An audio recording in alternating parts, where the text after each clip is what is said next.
SMG Word Daily with Father Jason. We are on our second day of reflection in preparation for the Fiesta of Santa Maria Goretti. Nagninilay po tayo sa pagkakapareho ng buhay ni Santa Maria Goretti at ang buhay ng Panginoong Jesus and the Holy Family. Our claim in the series of reflections is that Maria Goretti was a little follower of Jesus because her life mirrored closely the life of Jesus and the Holy Family. Siyam na pagkakapareho ang ating pagninilayan. Yesterday, we meditated on their background of poverty and ordinariness and hidden life. Jesus grew up in a very poor family. Anawim ang tawag sa kanila. Maria Goretti and her family also were very poor. Ang tatay niya ay isang magsasaka at hindi rin nakapag-aral ang mga magkakapatid. Now, on the second day, we reflect on, again, another similarity in the life of Jesus and Maria Goretti. And what is that? Both of them were exiled. We know that Jesus and the Holy Family had to go to Egypt, to be exiled to Egypt because Herod was looking for the child to kill him. They did not want it, pero kailangan nilang gawin. Forced migration ang nangyari. Si Maria Goretti at ang kanyang pamilya, ganun din. Originally, they came from Corinaldo. That's where Maria Goretti was born. But because of poverty, because of lack of employment, or for better opportunities, they had to move to another place. According to this book by Giovanni Alberti, Marietta, The Story of Maria Goretti, the family of Maria Goretti moved from Corinaldo to Collegian Turco near Paliano in 1897. And 2 years later, they had to move to Le Ferriere di Conca in 1899. Why? Because they needed to look for better opportunities para matustusan ang pangangailangan ng pamilya. Makikita natin dito sa buhay ng Panginoong Jesus at ni Maria Goretti na because of poverty and because of persecution and because they were being pressured, kay Maria Goretti being pressured economically, kay Jesus being pressured politically. So they had to move from one place to another. Such is also the experience of many families today. Many of us do not want to move from our original location or homes. Sino bang gustong umalis sa kinagisnan nating tahanan o kung saan tayo lumaki? Pero kailangan nating gawin para sa mas magiging maayos na buhay ng pamilya.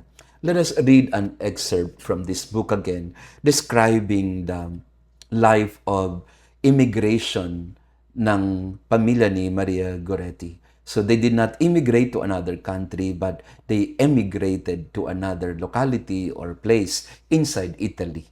The drama of immigration affected the family, 1 out of 3 in Italy at that time. So imagine, during the time of Maria Goretti, 1 out of 3 families needed to move.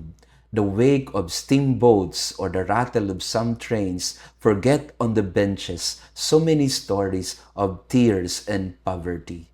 The image of women with long skirts and with white handkerchiefs that the wind makes crazy remains in the collective memory. The inhabitants of the March provinces look at the Roman country as the El Dorado of our land. Luigi Goretti was encouraged by his friends to look for better choices in other places. A thud of a closing door, a last look to those walls that many protagonists of the story won't see anymore. This is what happened to the family. Kahit na ayaw nilang lumipat from Corinaldo, kailangan nilang pumunta sa Collegian Turco and then up to Le Ferriere to live in a farmhouse with another family, the Serenelli family. Sabi pa ni Giovanni Alberti sa aklat na ito, a life of simplicity, dawn of seasons and crops, hopes and job. Immigration has never been a foreign idea among these poor people that have very little to which they could hand on. Isn't this quite familiar to us even today na bakit aalis kung saan kayo nakatira? Bakit hahayo sa ibang lugar? Because there was no opportunity for employment, for jobs in their original location. makikita natin ang kwento ng mga OFW sa kwento ni Maria Goretti and of course the story of the Holy Family. People are forced to move because of lack of opportunities. People are forced to move because of lack of poverty. And this has taken a toll on the children. Kaya dahil palipat-lipat ang pamilya, hindi na nakapag-aral gaano yung mga bata. They had to be tutored at home.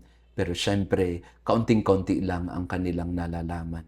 Sa ating patuloy na pagninilay para sa kapistahan ni Santa Maria Goretti, let us look also at the families who are in this situation of migration, of refugees and exile. Maraming mga pamilya ang kailangan lumikas kahit hindi nila gusto.